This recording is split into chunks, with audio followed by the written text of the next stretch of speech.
Hello there, I hope you're well. Welcome to Look North on the programme tonight. An inquest hears there were no formal flood defences protecting the home of 83-year-old Maureen Gilbert, who drowned during severe flooding in Chesterfield. Also tonight, South Yorkshire's airport is a step closer to reopening, with the region's mayor pledging £160 million. I want to put South Yorkshire at the forefront of advanced manufacturing, of sustainable aviation, and you can't do that without that airport site being unlocked. But it's not a done deal yet. South Yorkshire's council leaders will decide if it's a good use of public money next week. Also tonight, diversions and disruption as one of Yorkshire's busiest railway stations is closed for a month.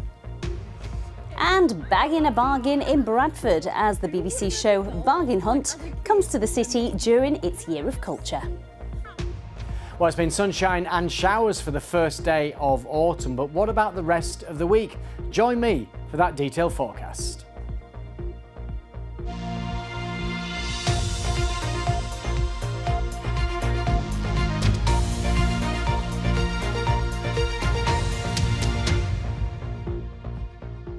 Hello there, it's good to be back with you after a summer break. Can you believe it is September already?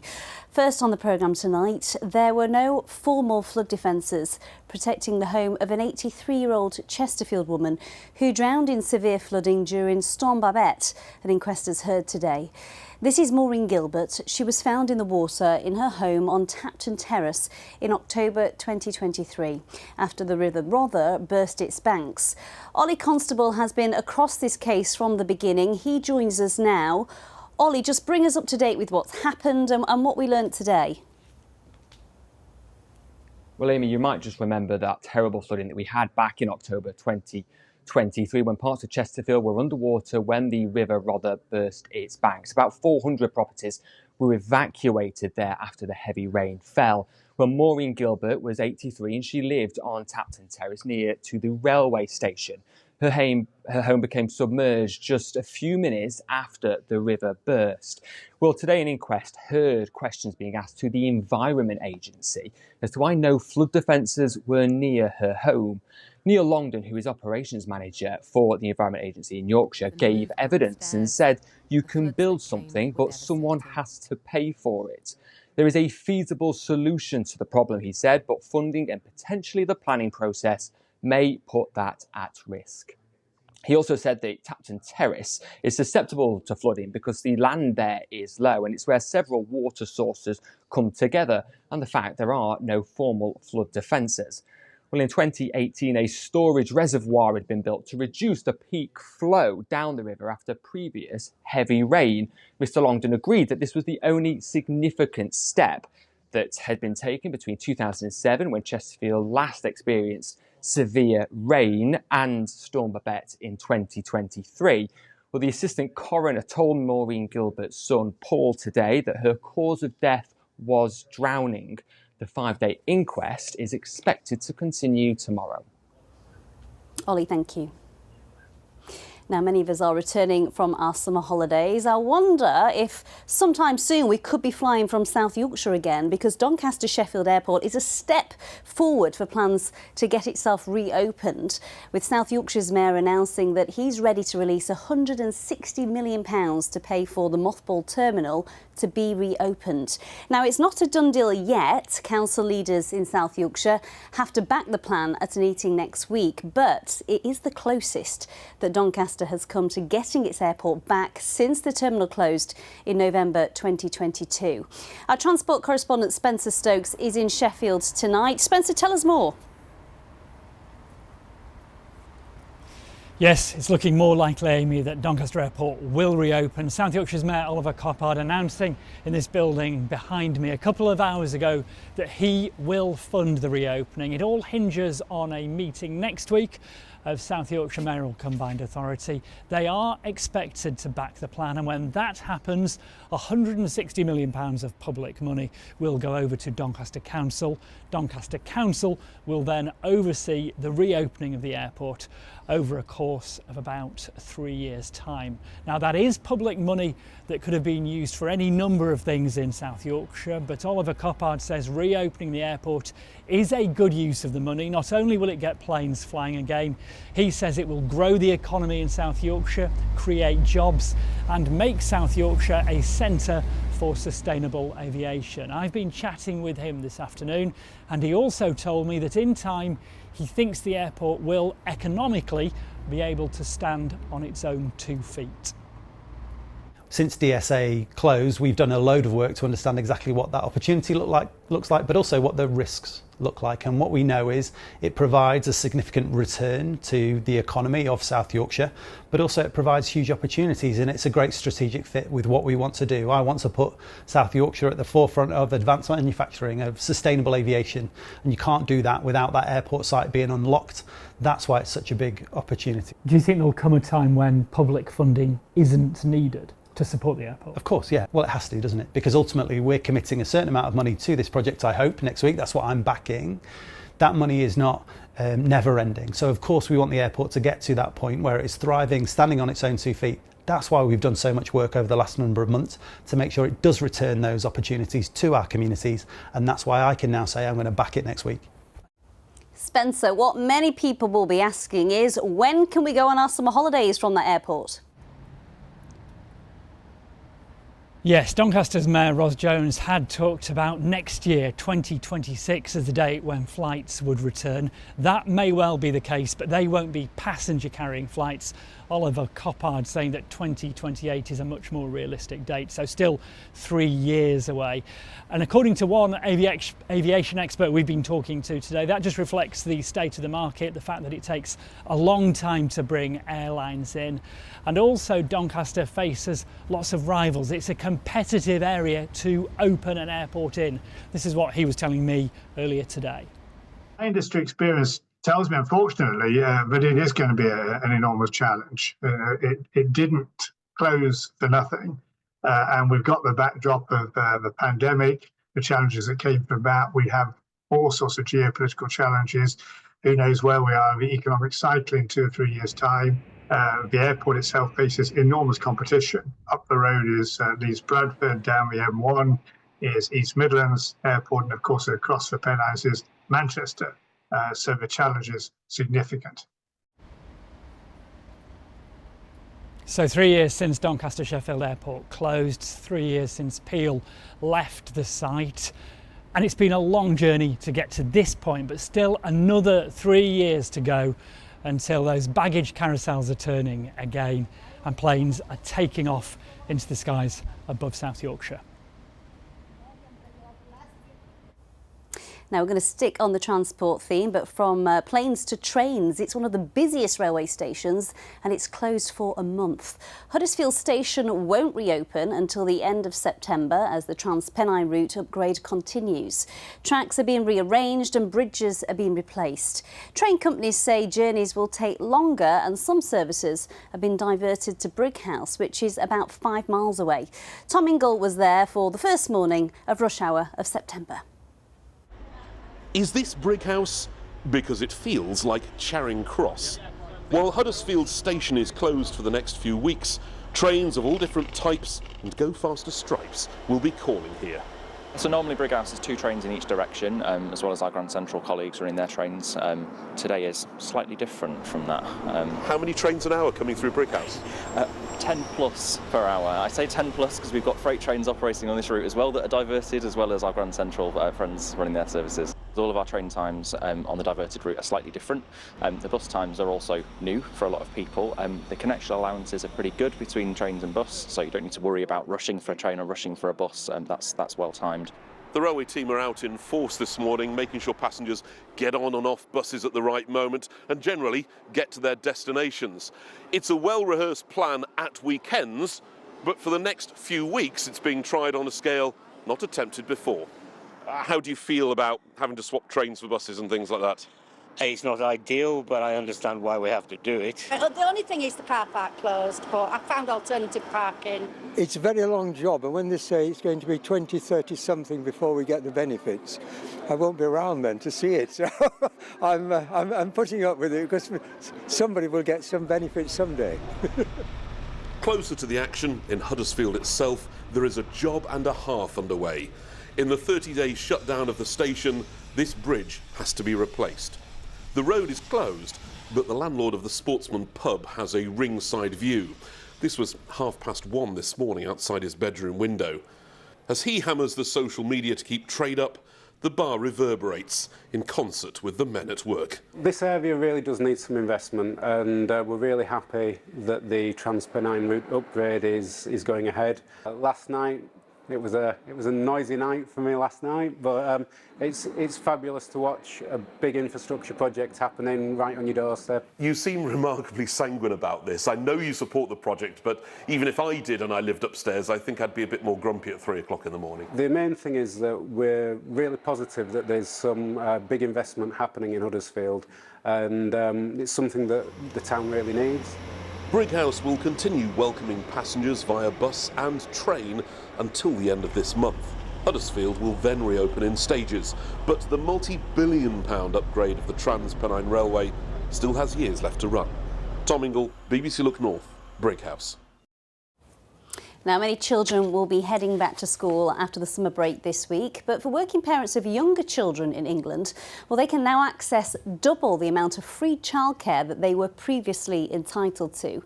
Eligible families are able to apply for 30 hours of funded care.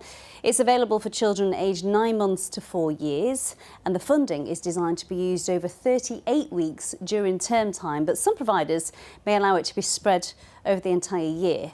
Now, while many parents will welcome the development, some nurseries have raised concerns that the government funding isn't enough. Louise Swells is the manager of the New Moon Nursery in Castleford.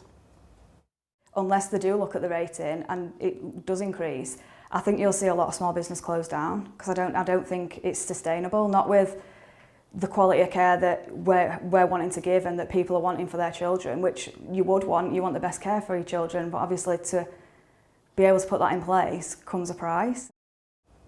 The government claims the changes will save eligible parents up to £7,500 per child per year. Bridget Phillipson is the Education Secretary. We've worked really hard to make sure that the places and the staff are there in order to deliver on this really exciting offer for parents. More than, over 500,000 children will be benefiting from that, from the 30 hours of government-funded childcare. So this will make a huge difference to working parents to allow them to better manage work and family life. Let's hear now about some research by the University of Bradford and the University of Bath, because they found that the government funding is not keeping pace with rising nursery prices and has suggested that the policy could backfire. I asked Kerry Papps, a professor of economics at Bradford, why that was a little earlier. We find that the funding is relatively generous that the government's providing under the scheme. It covers most of what parents were paying directly before the scheme was introduced. But the three big concerns we have are firstly that the funding might not keep pace with inflation in the future. It might not keep pace with increases in rent and the minimum wage that nurseries have to pay. Second concern is that some nurseries, particularly small and independent nurseries, may face higher costs than other larger, better funded nurseries. And thirdly, we worry that although the funding seems to be generous enough to cover existing places, what the government really wants is an expansion in the provision of nursery places. And to do that, nurseries really need more funding. So the initial 30 hours per week, from a parent's perspective, does sound very generous, but they do still have to pay something, don't they?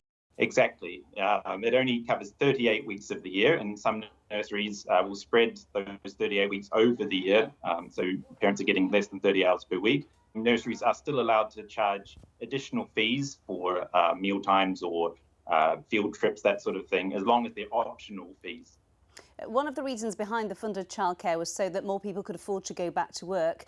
Are there enough nursery places for all those people to actually do that? We're not sure about that. The government's obviously banking heavily on schools being able to provide more places on site. But we think, looking at the existing nursery chains, that the funding isn't really going to be sufficient. One of the things that you looked at in your research was that actual funding is done through local authorities rather than directly from the government. So does that mean that things could differ depending on what area you live in? Exactly. The Department for Education, in their infinite wisdom, has a funding formula that allocates money to local authorities based on the costs and needs of that area. They then have to pass almost all of that on to nurseries, but it does mean that there's quite wide variation across the country in how much the funding is covering what nurseries previously charged parents directly. And what we found is that the areas that are relatively poorly funded, where the funding is not covering as much of what parents previously paid, are the areas where prices have gone up the most over the last year. Next night, a fundraiser to support firefighters, farmers and gamekeepers battling a moorland blaze has risen to nearly £70,000. Amy Cockram set up the Just Giving page, initially hoping to raise £100 to buy food and drink for those fighting the 3-week-long wildfire in the North York Moors. But so she's been overwhelmed by donations. More than £67,000 has been raised from across the country to keep fuel in the tractors and to support those who've lost valuable grazing land. Yesterday, a wagon load of hay got delivered to a local farm in Whitby, which has lost its grazing. So that's the big help to that farm, and it meant so much to them. So to be able to do that was just brought tears to my eyes, to be honest. Incredibly generous of people, isn't it? Now, after years of delays, Bradford's brand new city centre performance venue, Bradford Live, held its gala opening night last night. Campaigners fought a long battle to save the building after it was listed for demolition when it closed as an Odeon cinema 25 years ago. Bradford councillors spent £50 million renovating the 1930s auditorium, and it's now been run by Trafalgar Entertainment, who say the city centre economy will see a big boost. This kind of development changes cities. All across the UK and in other places in the world that we've worked, we can assure you that it changes cities. Suddenly the nighttime economy will become live again, restaurants will come, hotels will do better, cabs will do better, people will stay later, the whole feeling of the place will go up. Every pound that's spent on a ticket to a venue like Bradford Live, £1.40 will be going into the economy, the local economy. It certainly looks gorgeous, doesn't it? Sally's with us. It's good to see you, Sally. Have you had a good summer? Yeah, excellent, thank you. Yes, pleased to be back. I'm just, thrilled. Of course we are. Well, so we start with cricket, shall we? Because the Northern Superchargers have won the Women's 100 for the first time. The Headingley-based team finished it in style with a 6 to claim the trophy against Southern Brave in yesterday's final with 12 balls to spare in front of a record crowd of more than 22,000 people. Now on to football, and in the Premier League there was a goalless draw for Leeds United against Newcastle, whilst in the Championship Sheffield United and Sheffield Wednesday both lost, leaving them at the bottom of the table. But in League One, newly promoted Doncaster continued their strong start to the season with a 1-0 win over Rotherham. It was Owen Bailey's first half header that saw the Rovers take the South Yorkshire derby spoils against the Millers. And fellow promoted club Bradford maintained their unbeaten start in League One. The Bantams twice came from behind to beat Wimbledon 3-2. Will Swan with the winner at 83 minutes. And in the other Yorkshire derby, Barnsley came out on top over Huddersfield, winning 3-1. Including a brace from Davis Keeler-Dunn, the Terriers went down to 10 men after goalie Owen Goodman was sent off for a high boot. And in League Two, second place Chesterfield fought back from 2 goals down, scoring 2 goals in 2 minutes to secure a draw at home to Crawley. Elsewhere, Harrogate lost 2-0 away at Bromley. In Rugby League, Leeds Rhinos stormed their way to a 34-0 thrashing of Hull FC. James McDonald crashed in for Leeds' 6th try late on to cap off a momentous performance that lifts them to 3rd in Super League. And that's all for now. Back to you, Amy. Thanks, Sal. You a fan of bargain hunt? You know, I can take it or leave it, to be fair. Oh, well, it's my guilty pleasure before the 1 o'clock news. It is one of the nation's favourite daytime shows. Bargain hunt scenes antique experts join contestants in a race against the clock to uncover hidden gems and make money in an auction room. Now, to mark Bradford's year as City of Culture, the programme makers decided to film today's episode in the city, and they invited 2 winners of the BBC's New Voices talent competition to get involved as well. I was well, Gel. Here's a look behind the scenes. Bradford Blues. Ain't gonna lose.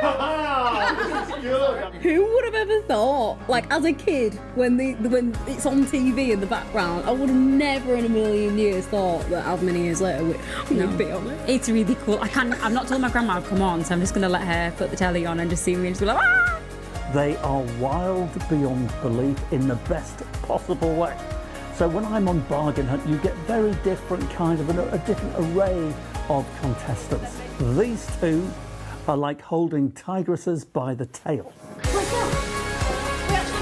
We love shopping, so this is just like niche shopping, I'd say. Yeah. It's been really good. Yeah. A Bargain Hunt spotlight on Bradford, all the bees together. I think that's a really good thing. Any spotlight on this area, anywhere in the north, and I think now in particularly Bradford, because of its great culture, its great City of Culture status, has got to be good news. Do you know what? Can I just say how much Bradford has to offer? I know I'm like a broken record, but how much amazing stuff have we seen? So many amazing things, vases, jewellery, just gorgeous. People in Bradford have good taste, and that's coming through today. I do hope they did the Bargain Hunt cheer. If you missed the episode, you can find it on the BBC iPlayer now. Roller skating. It used to be the rage in Leeds, but interest dropped when the city's last roller arena closed in 1973. But over the weekend, a festival dedicated to all things skating rolled into the city to try and revive its love for the sport. Johnny Reid had a go. With music blasting and skaters rolling along to the beat, you'd be mistaken for thinking you'd stepped back into the 1970s when Leeds had a thriving skating community. But no, it's still 2025 and this is the Northern Roll Festival, a weekend-long event celebrating the world of roller skating. This festival is for non-profit and it's all about raising money so that we can keep those free sessions going for young people, that we can donate skates to young people. So yeah, it's a really nice big party for everybody, but it is about giving back to the community and inspiring the next generation of roller skaters. So what is it you love most about this disco? You can have fun here and skate around and learn more about roller skating. It's something that you can do as a group, but you can also do it by yourself, which I like. And the community at the skate park and at roller disco is just amazing. The thing I like about skating is just like dancing around and just feeling free doing skating. One hard lateral cross. The money raised also goes to free workshops, and this is one of them at the Edge Centre, where some of the world's best pro skaters have been teaching classes. I've never been to Leeds before, so being able to share a lot of my knowledge, and a lot of people I've never coached here before, so it's been good. I think it's very inclusive, so age doesn't matter, size doesn't matter, there's a space for every body type, so I think that's the main thing that people love about roller derby. As well as roller derby, there's also been lessons on slow dancing whilst on wheels. It's beautiful, the fact that there is organised skate events within the north, representing for the north, giving space for skaters up north when spaces are very limited, and unifying a lot of the country to come together for the one thing that we all love, skating. Leeds' roller arena may have been shut, but it's clear the roller skating revival is going strong as more and more people put their skates on and keep rolling. Johnny Reid, BBC Look North, Leeds. Someone I would love to see in a pair of roller boots. Hello, Mr. Hudson. Hello, you're looking well. Thank you. I'd normally nice say you must have been abroad, but you could have been in Skegness. Well, I know it's been so nice. Just hasn't it? We shouldn't have bothered. It's been a beautiful summer. Yeah. Any records broken? Really big records, actually. I mean, shall we start with looking at the UK and then we'll focus in on our favourite station, Sheffield Western Park. So across the UK, have a look at this bar chart.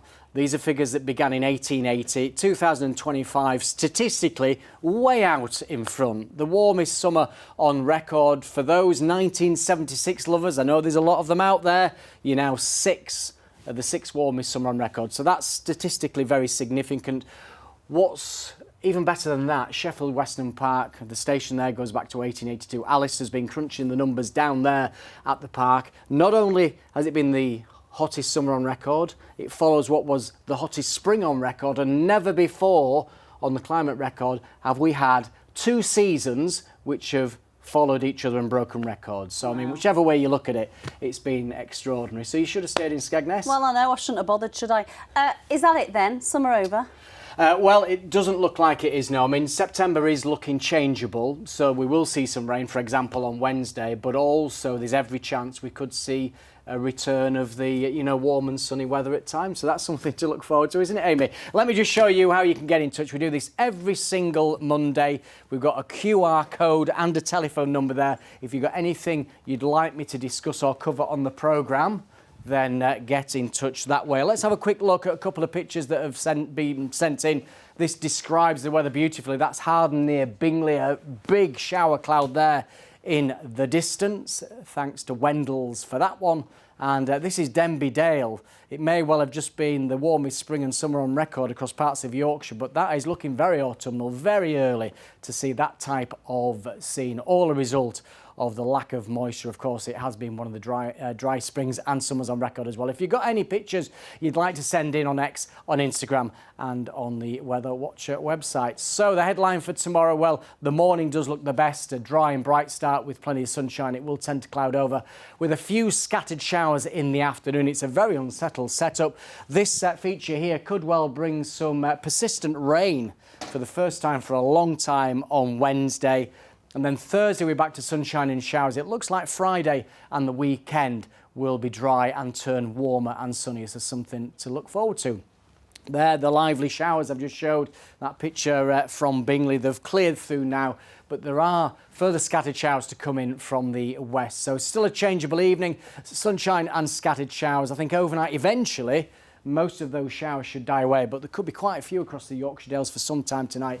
Elsewhere, it's dry and clear. Temperatures down to 10 or 11 degrees. Tomorrow's high water times in Scarborough, 12:21, just one in the 24-hour period. So a lovely start in the morning, dry and bright with some sunshine, but as temperatures rise, the clouds will bubble up. We'll see a few scattered showers breaking out, but, you know, quite hit and miss. Some of us will stay dry. We'll see temperatures around 20 Celsius, that's 68 Fahrenheit. Wet at times on a Wednesday, Thursday, sunshine and showers. Friday and the weekend, Amy, looking very promising. Gorgeous. And sunshine for the first school run of the new term. For When's everyone that? going back to school tomorrow morning. Oh, yes, lovely. Yes, Yeah. I think. Is that right? Yes. Good luck if you're going back to school tomorrow. Enjoy. Bye-bye for now.